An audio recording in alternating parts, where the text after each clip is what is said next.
Ils ont décidé, il y a 2 ans, de créer une association parce qu'il y en a marre de la vie chère, des problèmes de la société israélienne dont personne ne parle. Si vous voulez en savoir plus, restez avec nous, c'est parti. De la générosité, des talents et du cœur, c'est la sauce du jour sur studiocalita.com. Nikion Kapaim, ça ne vous dit peut-être rien, et pourtant ça voudrait dire en français, à peu près on peut traduire ça comme ça, incorruptible. Ils sont 3 à avoir créé cette association. Eliane Lesny, à ma droite. Bonjour Eliane. Bonjour. Bienvenue. Merci. Moti Ayod, qui est membre aussi, fondateur de l'association. Bonjour Cathy. Alors, j'ai pas à expliquer ce que faisait Eliane. Eliane, c'est la leader, c'est le porte-drapeau, c'est elle qui crie haut et fort et dénonce les injustices qui sont nombreuses dans notre beau pays. Voilà. Et Lorraine Azoulay, qui est diététicienne, naturopathe. Bonjour Cathy. Et qui est membre aussi de l'association. Voilà. Ça va ? Très bien, et vous ? Ouais, super. Tout est bon, mais apparemment, chez nous, ça tourne pas toujours très rond. Non. Alors, vous n'êtes pas une association politique, mais vous avez décidé de traduire tout ce qui se passe dans la presse israélienne, tout ce qui se passe dans notre société, et de mettre toute l'information que vous avez pu, on va dire, collecter au service et à la portée des francophones. Eh bien, étrangement, on a quand même remarqué, en étudiant les dossiers un par un, qu'il y a vraiment une distance énorme entre les problèmes réels israéliens et ce dont on veut bien nous parler. Alors moi je vais vous donner quelques chiffres pour que vous puissiez comprendre un peu à quel point on nous fait un peu diversion. Alors c'est tout azimut, parce je vais donner quelques sujets, mais en gros c'est la vie chère, les inégalités, la pauvreté, l'éducation, la pollution, l'hygiène de vie, bref. Voilà, tous les problèmes sociaux, environnementaux. Donc déjà pour préciser un peu le manque que nous cherchons à combler, on nous parle tout le temps uniquement du problème de la guerre, les attentats, c'est vraiment la sécurité, les territoires, les Palestiniens. Tout à fait, voilà, vraiment. Alors ça ne parle jamais que de ça, quoi. Et alors, pour vous donner une idée à quel point on nous fait vraiment diversion, sur ces 20 dernières années, notez bien les chiffres. En 20 ans, en comptant les malheureux soldats qui sont tombés pour nous et les personnes qui sont mortes dans les attentats, sur 20 ans, il y a eu par an 120 morts. D'accord ? Les accidents de la route, c'est 356 morts environ. Après, on saute à 2500 morts de la pollution de l'air. Ensuite, vous avez entre 4 et 6 000 morts par an de maladies, d'infections attrapées à l'hôpital. Maladie nosocomiale. Après, de la cigarette, on a 8 000 morts.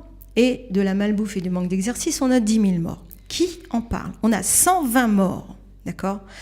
Grâce à Dieu, on a Tsahal, on a le Mossad, on a le Shabak, on a des gens extraordinaires qui veillent sur nous. Ça, c'est fantastique, c'est super, très bien, on s'en occupe. Maintenant, à l'intérieur, il y a des vrais problèmes, des vrais fléaux, problèmes des ennemis. Liés aussi avec une société qui évolue, une société qui se modernise et qui ne s'est pas forcément peut-être occupée de ces problèmes-là. Pas du tout. Est-ce que vous voulez que je vous parle de chiffres ? Alors, pour vous, c'est quoi le combat ? Est-ce que c'est des combats menés tout azimut, tout en même temps ? Non. Alors, on ne s'occupe uniquement et rien que de ce qui touche au minimum vital, à l'espace vital. On ne va pas aller parler de luxe du tout. On laisse d'autres associations s'occuper de ça. Nous, on s'occupe de la cherté de la vie, parce que quand on ne peut pas manger, c'est quand même un minimum. Alors, vous êtes une association apolitique.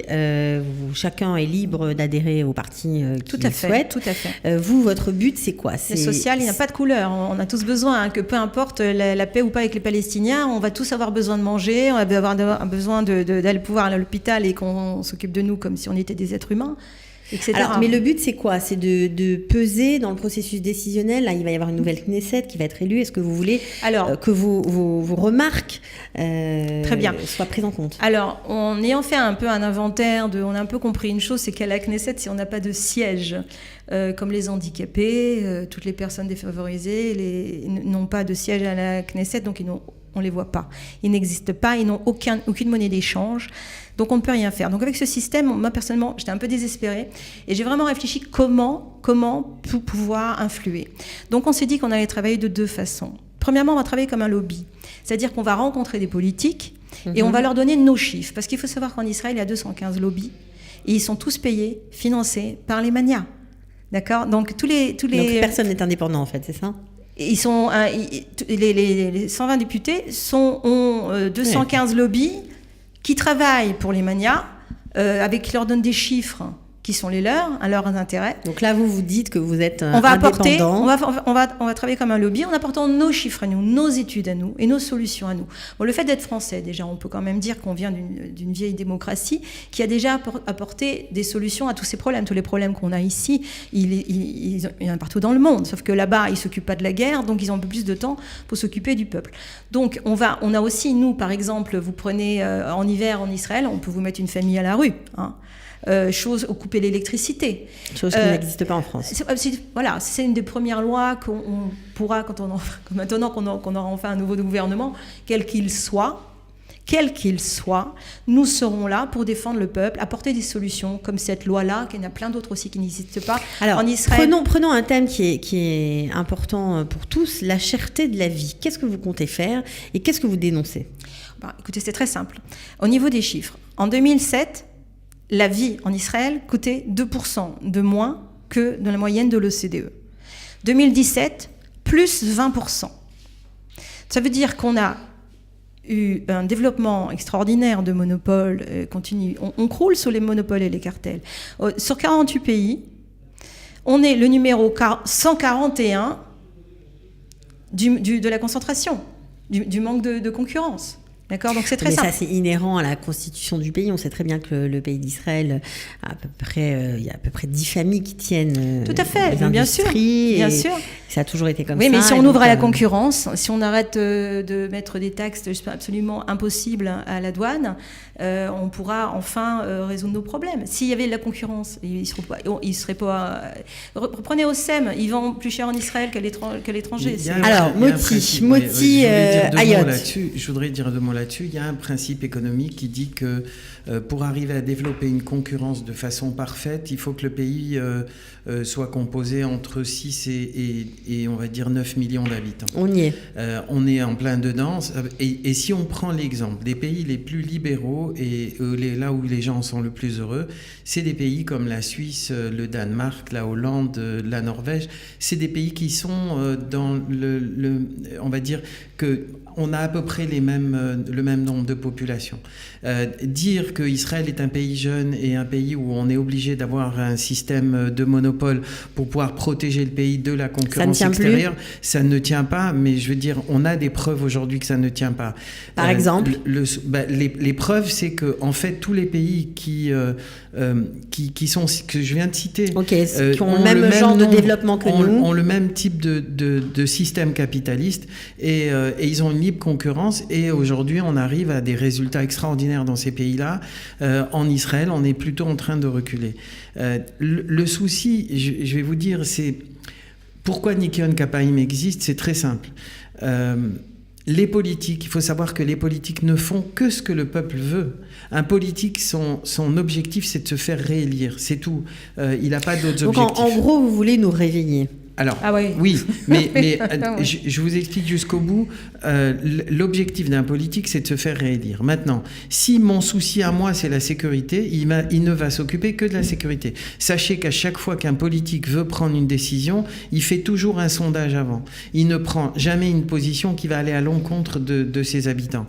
Donc, de ses électeurs plutôt. Donc, ce qui va se passer, c'est qu'à partir du moment où on écoute ce que veut l'électeur et qu'on fait ce que veut l'électeur, si l'électeur nous dit « moi je m'en fous de la pauvreté », l'homme politique va s'en foutre de la pauvreté. Donc sachez quand même alors, que donnez-nous quelques chiffres justement en termes de pauvreté, parce qu'il y a beaucoup de chiffres qui circulent et on n'est pas toujours d'accord. Si l'électeur ne veut pas qu'on s'occupe de la pauvreté parce qu'il a peur qu'on lui augmente les impôts, un truc qui je veux dire, un raisonnement simple, à ce moment-là, dans les sondages, on voit que l'Israélien ne veut pas qu'on s'occupe de la pauvreté. Les politiques ne s'occuperont pas de la pauvreté. Donc notre travail à nous, c'est vraiment, en fait notre mission, c'est de réveiller les gens et de leur dire pensez à tous ces problèmes-là et dites à vos hommes politiques qu'il y a d'autres problèmes que la sécurité. Je ne suis pas en train de dire que la sécurité, c'est pas important. Non, c'est parce que Et je ne suis pas en train de dire que nous, on est de gauche et qu'on veut aider qu'on veut vendre le pays aux Arabes, comme j'entends des fois des choses incroyables. Je veux dire, c'est simple. On veut qu'on s'occupe de tous les problèmes, y compris les problèmes de la pauvreté. Je vous donne juste un exemple. La Tête, qui est la première association en Israël qui aide les pauvres, vient de sortir ses chiffres en 2018. Il y a 2,3 millions de personnes qui sont considérées comme pauvres en Israël. Dans ces 2,3 millions de personnes, il y a 1 million d'enfants. Ça veut dire qu'on a 1 million d'enfants aujourd'hui qui ne mangent pas à leur faim, qui sont considérés comme pauvres. On a un tiers de ces enfants, c'est-à-dire 300 000 enfants, qui sautent un repas par jour. Pour juste que vous ayez une idée, il y a 6% de ces enfants qui font les poubelles. Il y a 92% des personnes âgées qui ont des pensions insuffisantes. 92%, ça veut dire qu'on ne travaille pas pour les retraites. Dernièrement, on a eu un homme politique qui a fait la première page d'un journal. Quand je dis dernièrement, c'était il y a 8 mois à peu près. Un homme politique, qui se trouve être le ministre des Finances aujourd'hui, qui a fait la première page d'un journal en annonçant tranquillement que 3200 shekels pour un handicapé, c'était largement suffisant. C'est un scandale d'entendre des choses pareilles. Mais quand vous avez un homme politique qui sait que ses électeurs s'en foutent des handicapés, il va le dire tranquillement en sachant que ses électeurs vont continuer à voter pour lui. C'est ça le problème, c'est que lorsque vous votez aujourd'hui pour un homme politique, quel que soit le parti, quel que soit l'homme politique, sachez qu'il va tenir compte de ce que vous attendez de lui. Et si vous n'attendez rien de lui au niveau de la pauvreté, au niveau de la propreté dans les hôpitaux, au niveau de la pollution avec les plateformes de gaz qu'on est en train de nous mettre au large de Netanya ou au large de Hedera, moi je regrette, mais il s'en foutra aussi. Parce que ce sont des gens pragmatiques. Nous, on parle avec le cœur, mais eux, ce qu'ils regardent, c'est les chiffres. Et je vous assure que quand on vous apprend que 49% des familles pauvres aujourd'hui en Israël ont des procédures judiciaires derrière eux, ça veut dire qu'il y a une situation dramatique aujourd'hui au niveau de la pauvreté en Israël et il faut en tenir compte. Ça veut dire quoi, des procédures judiciaires? Ça veut dire que ça veut dire qu'ils sont tous poursuivis. Non seulement ils ne s'en sortent pas, ils n'ont pas de quoi manger, mais en plus on les poursuit. Ils ont les banques derrière eux, ils ont des avis d'expulsion, ils ont des mises en demeure, c'est-à-dire qu'il y a des Les gens vivent à procédures... crédit en fait. Voilà, les gens sont obligés de prendre des crédits à la consommation pour finir leur fin de mois. Pour parler de salaire, si ça vous intéresse aussi, par exemple le salaire moyen il est à 10 395 shekels brut. D'accord, ce qui nous fait moins de 9 000 net. Mais le salaire moyen, il a tellement de différences avec le salaire médian, contrairement aux autres pays. Le salaire médian, il est bien en dessous. Le salaire médian, on est environ à 6 500 shekels net. D'accord ? Ça veut dire qu'en moyenne, vous avez 50% de la population qui travaille, qui touche au mieux 6 500 shekels. Au mieux. D'accord ? Donc évidemment, même un couple, ça fait 13 000 shekels avec des enfants. Imaginez comment on voit les prix. C'est pas possible. Donc il y a par exemple la Banque d'Israël qui dénonce un crédit à la consommation effrayant. Donc il faut peut-être quand même un peu... qui n'a rien à voir avec le taux de l'argent, attention. Vous nous avez dit tout à l'heure que vous dénoncez, oui, mais vous trouvez aussi des solutions. Est-ce que vous avez des solutions? Alors par exemple, je sais que c'est passionnant, on pourra parler longtemps. Juste un dernier chiffre, parce qu'il faut vraiment se réveiller, et je vais vous dire une chose. 11% de ces 2,3 millions de personnes qui vivent en dessous du seuil de pauvreté. Alors en dessous du seuil de pauvreté, ça veut dire quoi? Je peux vous expliquer? Alors en fait, le salaire médian, d'accord, qui est environ 6 500 shekels, eh bien, tout simplement, le seuil de pauvreté, c'est la moitié du salaire médian. Donc, le seuil de pauvreté, il a 3 260 shekels. 3000, donc, ça veut dire qu'ils ont moins de 3 260 shekels. Après, si pour une personne. C'est un couple, c'est 5 000 et quelques, et au plus, il y a de personnes, plus on descend. Voilà. Donc, alors, le rapport de la tête de 2018, vous tapez sur Internet, la tête, rapport 2018 de la pauvreté, vous aurez tous les chiffres que je vous donne. Il y a un chiffre qu'il faut connaître par cœur, qui va faire qu'il faut absolument que les gens se réveillent, et c'est vraiment dramatique. C'est que sur les 2 300 000 personnes qui vivent sous le seuil de pauvreté, vous avez 11% qui ont pensé mettre un jour terme à leur vie.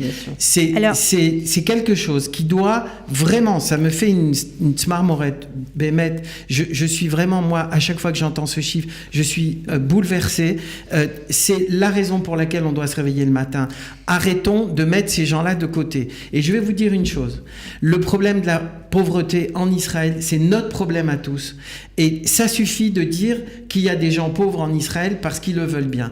On n'arrête pas de nous faire croire qu'on est en plein emploi, que les avions sont pleins, que tout le monde a de quoi manger. Tout ça, c'est valable pour une certaine catégorie de personnes, mais ça ne concerne pas ces gens-là. Alors arrêtez de dire, s'ils veulent gagner leur vie, s'ils veulent arrêter d'être pauvres, il faut qu'ils travaillent. Ok. Alors on sent beaucoup. Si je voudrais me permettre de vous expliquer au niveau de la pauvreté. Par exemple, quand on parle des chiffres, en effet, il y a 50% de la population haridi et 50% de la population arabe israélienne qui vivent en dessous du seuil de pauvreté. Tout à fait. Donc on dit les pauvres, c'est pas vrai. Il y a bien 1 million qui sont ni de l'un ni de l'autre. Mais en fait, si vous voulez, la différence entre en Israël et les autres pays, c'est que les autres pays, au niveau de la pauvreté, on est à peu près, dans un premier temps, avant l'aide, on est au même niveau. À peu près pareil. Voilà. Par contre, les autres pays vont aider à 40% pour faire descendre ça à 11%. Or, nous, on est donc à 30% pour faire descendre à 18%. D'accord ? Donc on peut dire que là-dessus, le gouvernement ne fait pas ce qu'un pays juif. Parce que ce qui est important, ce qu'il essaye de décrire, en fait, c'est l'âme juive. C'est l'âme juive. L'âme juive, voilà.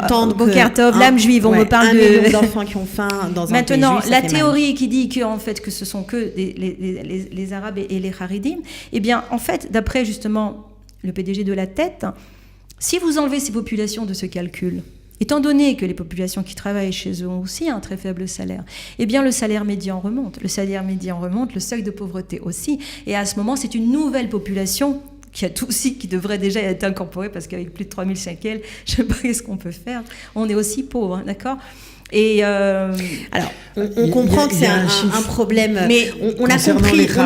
Attendez, parce qu'il y a un argument qui revient au niveau des Haridim, et ça, franchement, c'est archi faux de dire qu'il y a de la pauvreté en Israël à cause des Haridim et à cause des Arabes. Alors, je vais vous donner 2 chiffres.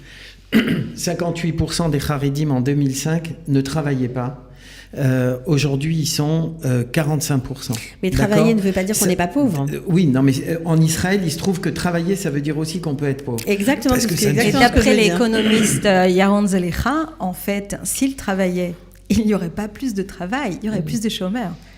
Voilà. Mais le souci, c'est pas ça. Donc, c'est que les Haridim travaillent de plus en plus. Ils ont leur niveau de vie qui a augmenté ces 3 dernières années. Leur niveau de vie a augmenté de 8%, et la pauvreté continue à augmenter. Ça veut dire que ça n'a rien à voir avec les. Alors, on a compris. C'est sûr qu'on pourrait encore détailler très longtemps. Ce sont des sujets tellement importants et qui nous touchent. Est-ce que vous avez des solutions ? Alors, la première chose, c'est de changer les mentalités. Il faut que les gens décident de voter. De se regarder le pauvre à côté et l'aider. Il y a énormément à faire sur le terrain. Il y a le gouvernement qui doit avoir une politique sociale. C'est une catastrophe par rapport aux autres pays. Après, il y a d'autres sujets. Il y a beaucoup de sujets. Alors, on a parlé de la vie chère, évidemment. On a parlé forcément du manque de nourriture. Moi, je me tourne vers vous, Lorraine, parce que vous êtes diététicienne, naturopathe. Vous avez adhéré dans cette association. Dans quel but ? De parler de la malnutrition et d'exposer aussi des chiffres qui font très peur, en fait. C'est-à-dire sur l'obésité, sur le surpoids, sur le nombre de morts. Parce que ça se rejoint, en fait. Bien quand sûr. on n'a pas d'argent, on se nourrit avec des choses qui ne coûtent pas cher, évidemment. Tout à fait. Du pain, des pâtes, des pommes de terre. Exactement. Ce qui fait qu'on est en numéro 2 du monde en termes de diabète. Il y a 3 ans, on était encore en numéro 3. Là, on est passé au numéro 2 juste après le Mexique. C'est-à-dire qu'il y a 600 000 personnes qui souffrent de diabète et 600 000 personnes qui sont aussi en termes de pré-diabète. C'est-à-dire que la malbouffe, le sucre fait des ravages. Encore une fois, comme disait Eliane tout à l'heure. Fait des ravages et coûte cher après en prise en charge à la société. Tout à fait. Mais donc, je voulais rappeler un chiffre de 10 000 personnes qui meurent des effets, si vous voulez, de la malnutrition. Secondaires de la malbouffe. Malbouffe ou malnutrition c'est pas pareil. Malbouffe. Voilà, malbouffe, ce qui fait quand même un quart de la mortalité en Israël liée à la malnutrition. Ok. Pour entrer un petit peu plus dans le détail, les enfants 30% sont obèses en classe à peu près vers 12-13 ans. Les adultes, en fait, il y a 50%, si vous voulez, finalement une personne sur deux qui est en surpoids ou obèse. Et le problème, en fait, qu'est-ce qu'on pourrait faire justement ? Qu'est-ce qui manque ici ? C'est une prise en charge et une prévention surtout. Une prévention. Il n'y a pas de prévention en Israël. Il n'y a pas de prévention. Voilà, l'obésité, malheureusement, c'est un fléau international. Elle a augmenté partout depuis des décennies. Le problème en Israël, c'est qu'il n'y a pas suffisamment de prévention sur les dangers, en fait, sur les dangers. Alors, à ce sujet, justement, il y a 2 ans, le ministère de la Santé avait en effet remarqué cette catastrophe. Voilà, et il avait décidé de mettre des étiquettes. Ça, c'est bon pour la santé. Ça, c'est mauvais pour la santé. Voilà. Et en fait, ça fait déjà 2 ans qu'on rouges. Attend ces fameuses étiquettes. Et il semblerait que les lobbies, nos chers monopoles sûrement, font pression pour ne pas faire ça. Ok, alors Eliane a donné un chiffre sur les lobbies. Il y a effectivement 220 lobbies qui travaillent pour les monopoles en Israël et il n'y a qu'un seul lobby en Israël qui défend le peuple israélien. Un seul, face à 220. Et ce lobby-là est financé par des dons, c'est-à-dire qu'il y a une cotisation annuelle de 100 ou 150 shekels et c'est grâce à ça qu'ils vivent. et c'est quel lobby ? Lobby 99. Vous pouvez donner 50 shekels par mois. Ça vous permet de cotiser pour le peuple d'Israël. Mais nous, en fait, si vous voulez, on va travailler un peu aussi comme des lobbies. Comme un lobby, au niveau des politiques. Et puis la deuxième idée de Nikion Kapaim, par exemple, c'est de fédérer absolument toutes les... L'idée, en fait, c'est que quel que soit le pouvoir en place, nous créons le pouvoir du peuple. À partir du moment où on aura réussi, et là, venez nous aider, je vous en prie, on doit fédérer toutes les associations. Tout le monde vous voit. On va fédérer toutes les associations déjà existantes concernant le social.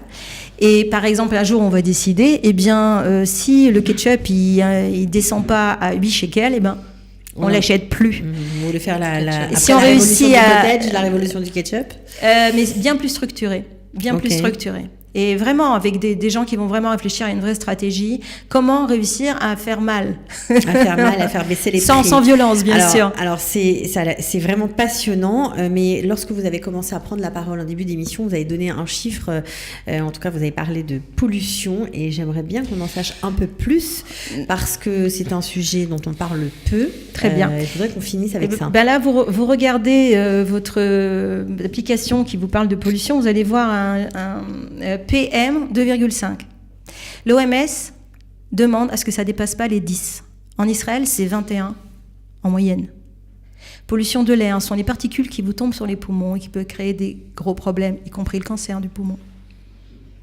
Donc, comme ça ne s'arrête pas là, ça ne nous suffit pas. Il y a combien de morts en... 2500. 2500 morts par an. De pollution de l'air. Je ne vous parle pas de cigarettes. Non. Pollution de l'air. Et ça veut dire pour être précis, c'est 2500 morts dues aux microparticules qui se promènent dans l'air. Ouais. D'accord ? Les microparticules, c'est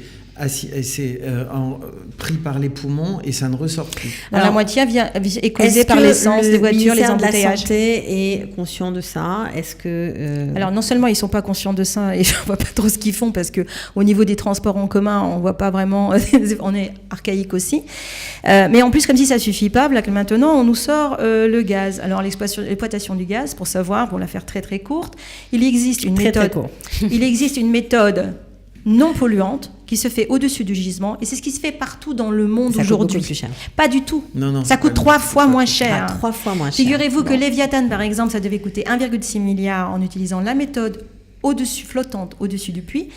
Tout d'un coup, pour des excuses sécuritaires à laquelle on ne croit pas du tout, maintenant on va faire ça à 9 km en face de la plage et tout d'un coup c'est 3,7 milliards. D'accord ? Donc, on n'y croit pas du tout. Maintenant, ce qu'il faut savoir, je vais vraiment vous finir sur un chiffre très, très important.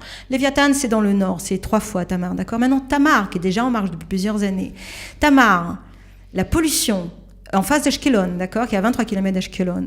La pollution de l'air, là-bas, est de 40 fois plus de benzène que le Mifrat Haïfa, où on sait qu'au Mifrat Haïfa, il y a 30% de plus de maladies. D'accord ? Que les bébés naissent plus petits à Haïfa. Et des maladies de poumons et de cœur, etc. Et donc, Tamar, aujourd'hui, à Ashkelon, au secours. Bon, alors, C'est très grave. C'est très grave, tout ce que vous nous dites. On a vraiment... Excusez-moi, Léviathan, c'est 3 fois Tamar. Et ça va être 2 fois plus près. C'est des fous. Donc ça fait peur. Bien sûr, réveillez-vous, voilà, secours, battez-vous. Donc alors, réveillons-nous, battons-nous, qu'est-ce qu'on fait ? On nous rejoint sur Nikion Kapaim, sur Facebook par exemple, vous écrivez les incorruptibles. Alors ça s'écrit comment ? Les incorruptibles. Les incorruptibles. Voilà, Nikion, pas Nikayon s'il vous plaît. Nikion Kapaim, les incorruptibles, vous nous rejoignez. Et il y a beaucoup de travail. Il y a vraiment un travail de fédération énorme à faire. Il y a un travail de recherche, des études. Moi, j'ai arrêté de travailler, je fais plus que ça. Aidez-nous parce que vraiment, c'est nous les Français. Vous savez, les gens de Chambray-Availle... Vous avez l'air très, très impliqués. Alors, je sais que c'est vous la leader. Écoutez, moi, j'étais... Est-ce qu'on peut expliquer pourquoi ? Moi, j'étais endormie comme tout le monde. Israël, super, trop bien, merveilleux. Et puis, j'ai eu une expérience où je suis allée de corruption en corruption. Et j'ai vécu l'horreur, dans la totale illégalité. Mais vraiment, j'ai vécu terrible. Après, dans le médical, ça a été pire que tout. Et pire que tout. Et il m'a fallu tout ça pour enfin accepter de voir ce que les Israéliens me disaient. Mais t'es d'une naïveté. Donc maintenant, j'ai étudié le dossier un par un. Et ce qui m'est arrivé, ce n'est rien d'exceptionnel. Ce n'est pas du racisme anti-français. C'est le sort de tous les Israéliens. Et c'est très grave. Du racisme anti-français ? Je croyais, pendant tout ce temps, je croyais que c'était du racisme anti-français. Et après, quand j'ai étudié les chiffres, j'ai compris, et ce qu'on m'expliquait, mais c'est pas que toi, mais c'est tout le monde qu'on traite comme ça. Inadmissible. Pas mon peuple. Très important. Nikion Kapaim, c'est N-I-K-I-O-N. Kapaim, K-A-P-A-I-M. Voilà. Okay. Bon, alors moi je suis restée un peu bouche bée en vous écoutant, balancer tous ces chiffres. Je peux vous dire un chiffre sur l'éducation. Oui. La meilleure note, parce qu'on est très très fiers d'être très fort en high-tech et d'avoir le plus grand espace de chercheurs. Alors, la meilleure note PISA aujourd'hui en Israël, c'est dans le tiers inférieur par rapport aux autres pays. Et la pire des notes, c'est la nôtre. Ça veut dire qu'on investit la moitié moins que les autres pays en éducation. La moitié moins. Un enfant israélien vaut la moitié d'un enfant allemand ou français. Il y a moins de moyens à leur disposition pour se développer. Mais c'est pas vrai. Excusez-moi, un truc très important. Moins de moyens sont tous les Israéliens aujourd'hui croient que tout part dans la défense. La défense, c'est 4,8% du PIB.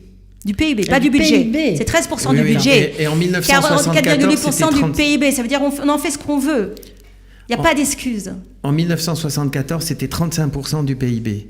Donc aujourd'hui, on peut considérer, et sachant qu'en France, c'est 2,5% du PIB. On est un pays riche. Ça veut dire qu'on est un pays aujourd'hui, riche et on n'a plus d'argent. Absolument. Très bien. Alors soyons pays social aussi. Il faut qu'on devienne un pays social. Exactement. On a un retard dingue. Et pour ce qui est des hôpitaux, vous avez carrément les médecins qui crient au secours. Des hôpitaux extrêmement mal classés. Dernièrement, je ne sais pas si vous avez le classement, mais par rapport aux autres pays... Mais on n'a pas besoin de regarder le classement. On a la moitié moins d'infirmières, la moitié moins de lits, les urgences... Alors, est-ce que vous allez, et ce sera la fin de l'émission, est-ce que vous allez vous battre pour justement peser vraiment dans cette campagne Tout à fait. Je vous dis démarre. qu'on s'infiltre, on peut appeler ça comme ça, auprès des politiques. Des gens qui se présentent, ils seront peut-être ministres, ils seront au moins donc vous traduisez tout, vous retraduisez. Vous savez, je suis partie voir des politiques qui se présentent, je ne donnerai pas les noms, ils n'étaient même pas au courant des chiffres que je leur annonçais. Quand ils se sont rendus compte que tout ce que je disais que c'était vrai. Nous rencontrons personne ne le sait, vous vous rendez compte à quel point il y a une désinformation? Personne ne sait. Personne ne le sait. On rencontre des politiques tels que Orly Lévy, on rencontre un certain nombre de politiques pour leur expliquer la situation et leur dire qu'à partir du moment où ils intègrent nos sujets dans leur campagne, on les préconise auprès de nos adhérents et dans tout le travail qu'on fait. Parce que jusqu'à maintenant, quand c'est dans le bon sens. Essayer d'entendre un homme politique qui parle du social, à part le dernier discours de Gantz, moi j'entends pas parler de social, j'entends pas parler de l'aide des pauvres, excuse-moi, etc. parce que comme je t'ai entendu tout à l'heure, tu as critiqué Kahlon, alors que nous, on n'aime pas trop critiquer. Alors je vais dire une bonne chose pour Kahlon. Figurez-vous qu'on a suggéré de multiplier le tourisme médical, et parce que ça fait gagner de l'argent bien sûr, et notre cher Kahlon a dit non, laissons un peu de place pour notre peuple. Voilà, juste pour rééquilibrer. Non, mais j'ai rien contre lui d'ailleurs. Moi, j'ai absolument rien contre lui. Je sais, Ok, oui. alors on comprendra que ces sujets de société sont passionnants. Si on veut avoir justement accès à ces chiffres que vous distillez, on peut vous contacter sur Facebook. Sur Facebook, nous tout avons... est sur notre site. Tout est sur notre site. Vous aurez tout. Vous avez toutes les explications. Excuse-moi, tous les notre groupe Facebook. Notre Facebook, excusez-moi. Ok. Enfin, le site est en route. En tout cas, on vous souhaite belle Sarah pour la suite, bonne chance. Peut-être que grâce à l'émission, Aidez-nous, vous allez avoir... on espère. Voilà. Il y a Vous cherchez des énormément de talents travail. particuliers ou pas? On cherche des gens qui ne soient pas là pour leur intérêt personnel ni pour leur gloire personnelle, mais qui soient là pour leurs enfants. Mais vous voulez quoi comme compétence? Vous avez besoin de quoi? De tout. De tout. De tout. On a besoin Ça veut de dire tout. quoi? Des traducteurs? Des traducteurs, énormément de des traducteurs. journalistes, Faut suivre, faut gérer le site internet, gérer le Facebook. des Les informaticiens, publications là-dessus, on n'arrête pas, c'est des énormément de travail. webmasters, Non, je voudrais vraiment surtout des gens qui aillent s'occuper de nous aider à fédérer les autres associations. Il faut parler aussi un peu l'hébreu, c'est indispensable. Ok. Et l'idée, vraiment, c'est de créer, fédérer une espèce de toit, pas au-dessus, mais qui serait presque en dessous pour ne pas... Et vraiment, on unirait toutes les associations déjà existantes. Ce sont des gens qui ont déjà tout pour compris. s'occuper de ces questions-là. Faut créer la force du peuple. En 2 mots, je voudrais quand même finir. Non, là c'est important. Il faut que tout le monde sache que Sdom a été détruite pas à cause de tout un tas de choses qu'on imagine. Sdom a été détruite uniquement parce que Sdom était un endroit riche qui a refusé d'aider les pauvres. Et ils ont institutionnalisé le fait de ne pas aider les pauvres. Ça veut dire que celui qui aidait les pauvres, il était condamné à mort. Aujourd'hui, on en arrive là, dans notre pays. Donc, est-ce qu'on a envie d'arriver au même sort que Sdom? Tous les gens, moi je fais appel à tous ceux qui croient. C'est la partie religieuse de Nikion Kapai. Mais le prophète Yecheskel l'explique très très bien. Tout celui qui est intéressé par le prophète Yecheskel, il peut aller dans les détails. Et sachez que Sdom a été détruit d'une façon beaucoup plus dure que le Maboul, que le Maboul. Je sais pas ce que vous voulez dire. Le déluge. Le déluge, excusez-moi, merci beaucoup. Que le déluge, on a eu toutes les chances de se récupérer. Sdom a été détruit d'une façon radicale. N'oubliez pas, on a l'obligation d'aider les autres. On a l'obligation. S'il y a des pauvres aujourd'hui, c'est parce que ça nous donne la possibilité de les aider. Et s'il y a des gens qui meurent dans les hôpitaux, on a l'obligation de les aider. S'il y a de la pollution en Israël, on a l'obligation d'y aller. Je crois que le message est passé, Moti Ayot. En tout cas, merci à tous les trois. Bravo pour votre engagement civique. Voilà, Lorraine Azoulay, Eliane Lesny, Moti Ayot, vous pouvez les contacter sur Nikion Kapai. Merci d'être venu et Batzlacha pour la suite. Merci beaucoup. Merci. Ciao. De la générosité, des talents et du cœur, c'est la sauce du jour sur studioqualita.com.